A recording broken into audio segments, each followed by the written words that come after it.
What's up, Guiding Bolt fans? This is Nick, and I'm in my bathroom. You can see that we are looking at a Sterling, I guess, sliding glass door for a shower, and I'm just gonna show you what this is doing real quick. So you hear that nasty sound and grinding that that's making as we open and close this thing. And then if we do the other door, it slides nice and smooth.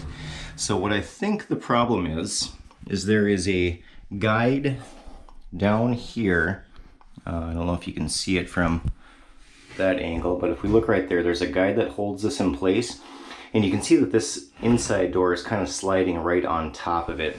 And if we come back here and look, you can see there's very little space there. Like, you can see that I can't even fit my finger underneath there. And if we come over here, there is actually some amount of space between the guide, or the bottom of the bottom slide in the door.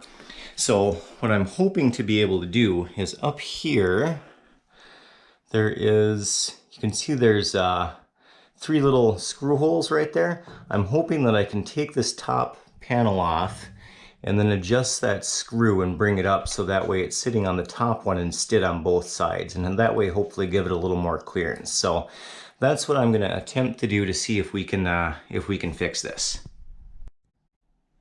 All right, so it looks like it worked. You can hear the door now. It actually slides back and forth nice and easily.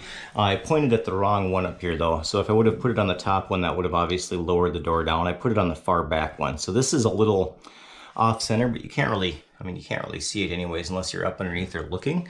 I'm assuming that's why they have 3 screw holes on them anyways, is so you can adjust it like this, but I don't know, it worked for me, so I'm just gonna go with it. It's better than having the door grind and not being able to open and close it. So hopefully you found that helpful. Let me know down below if that is actually what these are used for or not. I just, it's just the route that I took to fix it. So thankfully I was able to just lift the doors up inside there and get them off the track and off the guide without having to deconstruct the whole thing. So I don't know, I think I just got lucky on this one.